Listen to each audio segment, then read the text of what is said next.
हैं उसकी भी एक वजह है।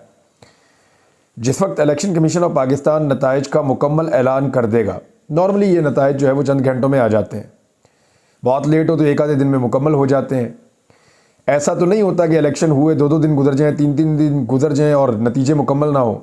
ये नताइज ताख़ीर का शिकार इसलिए हो रहे हैं कि जिस वक्त ये नताइज मुकम्मल हो जाएंगे, इलेक्शन कमीशन कहेगा कि नतीजे मुकम्मल हो गए, तो फिर टाइम कम बचेगा अगली हुकूमत बनाने के लिए। इंतकाल इक़्तिदार के ऊपर काम शुरू हो जाएगा। फिर जो है वो असेंबली का सेशन बुलाना होगा, फिर फौरी तौर पे इकट्ठे हो जाएंगे और उसके बाद जो है वो हलफ हो जाएगा। फिर किस तरह वज़ीर आज़म बनेगा, कायदे ऐवान बनेगा, पार्लियामेंट्री पार्टीज़ बनेगी, वो सारा प्रोसीजर फिर चलेगा। वो एक लंबा, उसकी तफसील में जाने की ज़रूरत नहीं है, लेकिन ये सारी चीज़ें तब शुरू हो जाएंगी तो टाइम कम मिलेगा बंदे ख़रीदने के लिए। लिहाजा इस वक्त इस गुमगू की सूरत का फ़ायदा उठाते हुए कोशिश ये की जा रही है कि मैक्सिमम बंदों को परचेज़ कर लिया जाए जब तक के नतीजे मुकम्मल नहीं होते, और जो फार्मूला है इक़्तिदार का वो तय कर लिया जाए। अब पाकिस्तान पीपल्स पार्टी के अंदर इस वक्त ये सोच है और बहुत सारे लोग जो हैं वो बिलावल जरदारी को कह भी रहे हैं। बिलावल जरदारी का अपना दिल भी कर रहा है और वो मुख्तलिफ लोगों से इसके ऊपर अब छोटी छोटी ट्वीट्स भी करवा रहे हैं। बिलावल जो है वो ख़ुद तो नहीं कह सकते अपने मुंह से, लेकिन वो अपनी पार्टी के लोगों से, अपने चाहने वालों से, अपने जानने वालों से वो अब ये बयानात निकलवा रहे हैं कि बिलावल जरदारी वज़ीर आज़म पाकिस्तान बन सकते हैं। तो पीपल्स पार्टी के अंदर ये सोच पैदा की जा रही है। तो बिलावल को लगता है कि मेरा भी दाव लग सकता है। अगर नवाज शरीफ जैसे आदमी का दाव लग गया 3 दफ़ा, तो मेरा भी दाव लग सकता है। मैं तो बाहर से पढ़ के आया हूँ। तो आसिफ अली जरदारी जो हैं वो अपने आप को सदर पाकिस्तान की नशिस्त पे देख रहे हैं। उनके दिमाग में ये है कि अगर उनका बेटा सदर बन जाए तो ठीक है, वज़ीर आज़म बन जाए ठीक है, वरना वो तो सदर पाकिस्तान बन जाएंगे। मौलाना फजलुर रहमान साहब का प्रॉब्लम यह है कि उनका सारा का सारा ख़ानदान इस इंतखाबात के नतीजे में बुरी तरह शिकस्त खा गया। अब उनका बच्चा भी नहीं है, उनका भाई भी नहीं है, बाकी लोग भी नहीं हैं। फजलुर रहमान साहब ख़ुद भी बहुत बुरी तरह अली अमीन गंडापुर से हारे हैं, दूसरी तरफ उनको फ़ायदा हुआ है। लेकिन फजलुर रहमान साहब भी सदर पाकिस्तान के एक संजीदा कैंडिडेट के तौर पे अपने आप को प्रेजेंट करते हैं। वो बार बार कोशिश कर चुके हैं कि उन्हें वज़ीर आज़म या सदर पाकिस्तान का ओहदा मिल जाए। ज़िंदगी की एक ख्वाहिश है जो उनकी पूरी नहीं हो रही। उन्होंने बड़ी कोशिश की, उन्होंने अमेरिकन को यकीन दिलाया कि जो काम आप इन लोगों से लेते हैं, हम मजहबी सियासी जमातें हम ज़्यादा बेहतर कर सकते हैं, आप हमारे लिए कोई हुक्म करें। लेकिन उनके ऊपर अमेरिकन ने एतबार नहीं किया, उनकी अपनी असेसमेंट होती है। तो फजलुर रहमान साहब भी सदर पाकिस्तान के लिए बड़े तगड़े उम्मीदवार हैं। गवर्नर पंजाब के ख्वाब कुछ लोग देख रहे हैं, ख़ास तौर पे वो लोग जो यहाँ पे इलेक्शन हार गए हैं। उन्हें लगता है कि उन्हें गवर्नर पंजाब का ओहदा मिल जाएगा। आप मेरा इशारा समझ गए होंगे। लाहौर से ख्वाजा साद रफ़ीक को लगता है शायद वो गवर्नर बन जाएंगे, लेकिन वहाँ पे पहले ही एक गवर्नर के जो उम्मीदवार हैं नवाज शरीफ के बहुत करीब हैं, जो पहले से गवर्नर हैं। फिर खुर्रम दस्तगीर भी इलेक्शन हार गए हैं और भी कुछ लोग हार गए हैं। तलाल चौधरी की बचत हो गई है, वो अगर ये इलेक्शन लड़ते तो वो भी हार जाते, तो अच्छा हो गया। उन्होंने सेनेटर बनने के मामले के ऊपर सौदा कर लिया और सेनेट की उनको नशिस्त मिल जाएगी तलाल चौधरी को। अब हो क्या रहा है कि इस वक्त खैबर पख्तूनख्वा में थोड़ी बहुत हिलजुल की गई है। जो पाकिस्तान तहरीक इंसाफ के हमायत याफ्ता आज़ाद उम्मीदवारान जीते हैं, खैबर पख्तूनख्वा में उनसे रब्ता किया गया और उन्होंने फौरी तौर पे अपनी पार्टी को आगाह किया और उन्होंने चिट्टा साफ इनकार किया कि जी हम किसी पार्टी को ज्वाइन नहीं कर रहे। हमारे लोगों ने हमें एक ही शर्त पे वोट डाले हैं कि इमरान खान के साथ खड़े होना है। अब हम सिर्फ उसका इंतज़ार कर रहे हैं, वो जो कहेगा हम वो करेंगे। तो खैबर पख्तूनख्वा के अंदर एक नाकामी भी इतनी बड़ी हुई है सारी जमातों को इमरान खान के मुकाबले में कि उन्हें ये समझ आ गई है कि यहाँ पे अगर बंदे तोड़ेंगे भी तो पैसा भी बहुत लग जाएगा, बंदे भी बहुत मुश्किल है यहाँ से तोड़ना, तो फिर भी टारगेट अचीव नहीं हो पाएगा। उनकी कामयाबी बहुत बड़ी है पाकिस्तान तहरीक इंसाफ की। वो इतने ज़्यादा नशिस्तों के ऊपर जीत गए हैं कि बंदे तोड़ना भी अब मुमकिन नहीं रहा।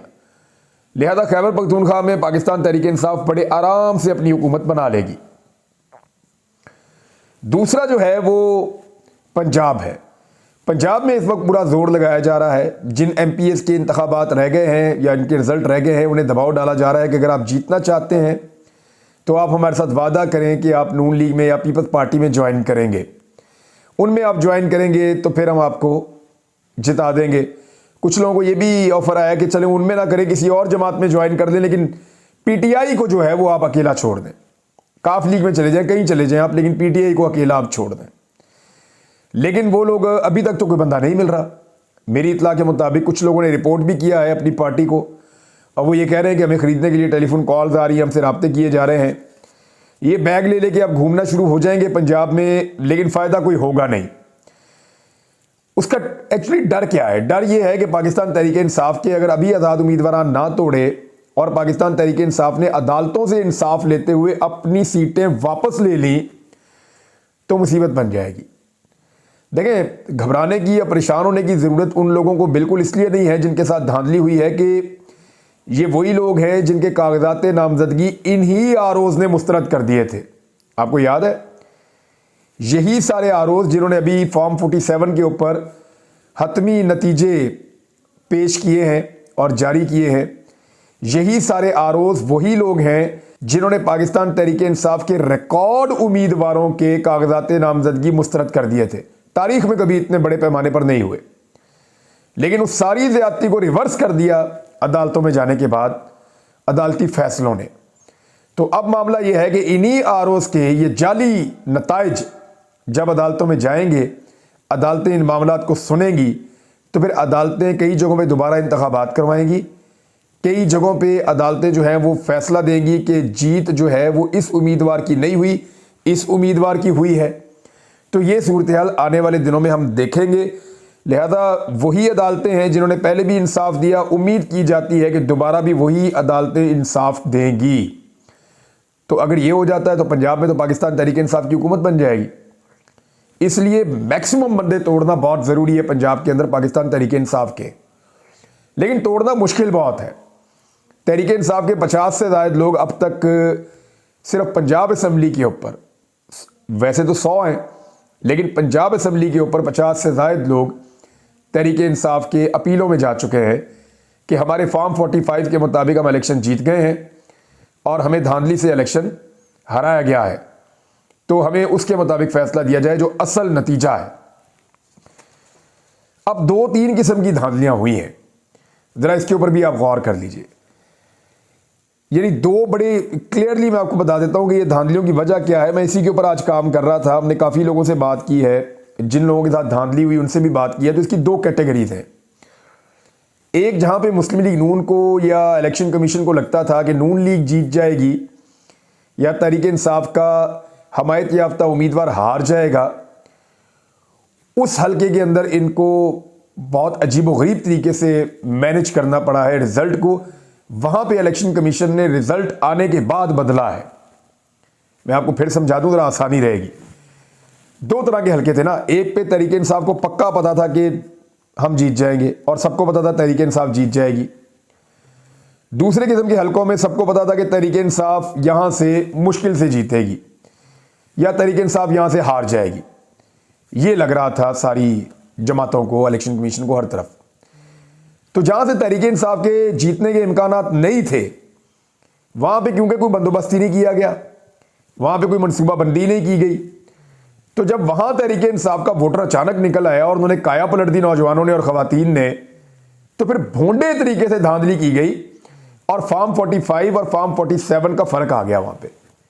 ये वाले हलके तो बड़े आराम से तहरीक इंसाफ वापस ले लेगी। अच्छा, अब एक दूसरे तरह के हलके हैं जहां पे सबको पता था कि तहरीक इंसाफ के जीतने के इम्कानात हैं, वहां मनसूबाबंदी के साथ धांधली की गई है। कैसे? पंजूसा साहब का जो हलका है, सरगोदा का एक हलका है खुशाब का, यहां पे वोटों को आग लगा दी गई, वहां डब्बे तोड़ दिए गए, कई जगहों पे रिटर्निंग ऑफिसर से पहले ही बुक्स हासिल करके टप्पे लगाए गए, कई जगहों पे पोलिंग एजेंट्स को धक्के मार के बाहर निकाला गया, कहीं पे फॉर्म 45 जो है उनके ऊपर टेम्परिंग की गई, कहीं पे जो है टेम्परिंग के अलावा फॉर्म 45 जो है वो फराहम ही नहीं किए गए, और अगर किए गए तो उनके ऊपर नताइज गलत लिखे गए, जितने वोट पड़े उनको अलग तरीके से मैनेज किया गया।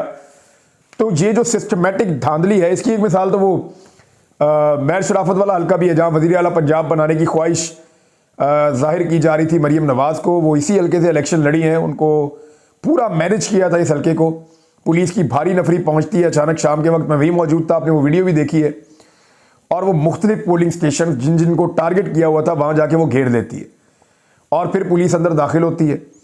पुलिस अंदर दाखिल होने के बाद क्या कुछ करती है, वो सारे सबूत, अभी मेरी क्योंकि बात हो रही थी मैंने वो सबूत देखे तो महर शराफत के पास सारे सबूत मौजूद हैं कि पुलिस कब दाखिल हुई पोलिंग स्टेशंस में, उन्होंने अंदर जाके क्या हरकत की, किस जगह पे किस पोलिंग स्टेशन में क्या हुआ, कितने बजे से लेकर कितने बजे तक क्या होता रहा। फिर और बड़ी इंटरेस्टिंग चीज़ें हैं जो उसके पास मौजूद हैं। मिसाल के तौर पे जाली वोटों के कुछ सबूत हैं, पर्चियाँ कितनी कटी हैं और वोट कितने डले हैं। ये पर्ची उसको कहते हैं जो एक पूरी बुक होती है, जो वोटों की पूरी एक बुक होती है, वाइट कलर की होती है सूबाई इलेक्शन के लिए। तो वो जो वोटों की एक बुक होती है उसको पर्ची कहते हैं। वो कितनी पर्चियाँ निकली हैं और वहाँ से वोट कितने निकले हैं ये फ़र्क भी आ रहा है। तो मल्टीपल उसके पास सबूत हैं काफ़ी सारे। तो मरियम नवाज़ के लिए मुश्किल ये है कि वो अब सूबाई हल्का रखती हैं और वज़ीर आला बनने का ख्वाब देखती हैं।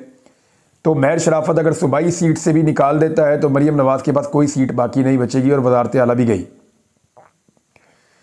और अगर मरियम नवाज़ कौमी असम्बली की सीट रखती है और सूबाई असम्बली की सीट छोड़ती है तो वज़ीर आला पंजाब नहीं बनेगी।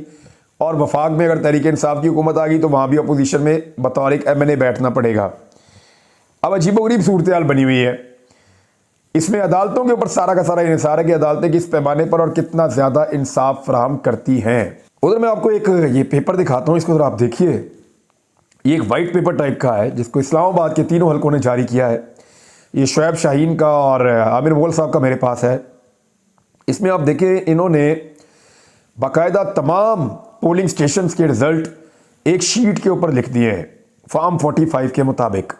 और ये जो ग्रीन वाला है ये इनकी जीत है और ये जो रेड वाला है आखिरी लाइन में ये जहाँ से ये हारे हैं। अब अगर आप देखें तो पूरे हल्के के अंदर ये अली मुगल साहब का आप अभी देख रहे हैं डॉक्यूमेंट, तो पूरे हल्के के अंदर ये तकरीबन कोई 90% या 88 या 90% बनते हैं ये पोलिंग स्टेशन जीते हैं। सिर्फ 10 या 12% पोलिंग स्टेशन हारे हैं और 10-12% पोलिंग स्टेशन की बुनियाद के ऊपर इनको इलेक्शन से ही बाहर कर दिया है। बहरहाल इनकी लीड बहुत बड़ी थी लेकिन इनको हराने की कोशिश की गई। 40-45 हज़ार की इनकी लीड है, आप यहाँ देख सकते हैं। और इस तरह के अब फॉर्म जो है वो सबको बनाने चाहिए। फॉर्म 45 के मुताबिक इस किस्म का ये पेज सबको तैयार करना चाहिए। इससे ज़रा आसानी रहेगी समझने में और अदालत को समझाने में और बड़े आराम से आप अपना केस हर सतह के ऊपर, हर फोरम के ऊपर जाकर लड़ सकते हैं। अच्छा, एक चीज़ और हो रही है और अभी तक तो कोई नाम ऐसा नहीं आया लेकिन कुछ लोग सोशल मीडिया पे नाम चला रहे हैं कि पाकिस्तान तहरीक इंसाफ ने वज़ीर आज़म के लिए किसका नाम दिया, पंजाब के वज़ीर आला के लिए किसका नाम दिया, खैबर पख्तूनख्वा के वज़ीर आला के लिए किसका नाम दिया। तो ये गलत है, अभी तक कोई ऐसी इन्फॉर्मेशन नहीं है। ये सिर्फ और सिर्फ इस तरह की चीज़ें कुछ लोग खुद भी फैला रहे हैं अपनी पसंद और नापसंद के तहत और कुछ लोग उसको जानबूझकर फैला रहे हैं ताकि एक डिवाइड पैदा होना शुरू हो जाए। अब से ही पाकिस्तान तहरीक इंसाफ के आज़ाद जीते हुए उम्मीदवारों में मेरे ख्याल में इमरान खान साहब को स्ट्रेटजी ये रखनी होगी कि पहले वो सबको शामिल करवाएं और उनको बाउंड करें एक पार्टी के साए के नीचे ताकि कोई बाद में डिफेक्शन क्लॉज लगे अगर कोई छोड़ के जाए तो, और उसके बाद फैसला करें कि किसको कौन सा ओहदा देना है। अच्छा जी, पंजाब में बदतरीन धांधली के बावजूद किसको कितने वोट पड़े तो PMLN को तो बहुत वोट बक्से में डाले भी गए लेकिन इसके बावजूद पंजाब में 1,36,94,817 वोट यानी लगभग 1,37,00,000 वोट तहरीक इंसाफ को पड़े हैं और नून लीग को 1,24,68,501 वोट यानी लगभग 1,25,00,000 वोट नून लीग को पड़े हैं।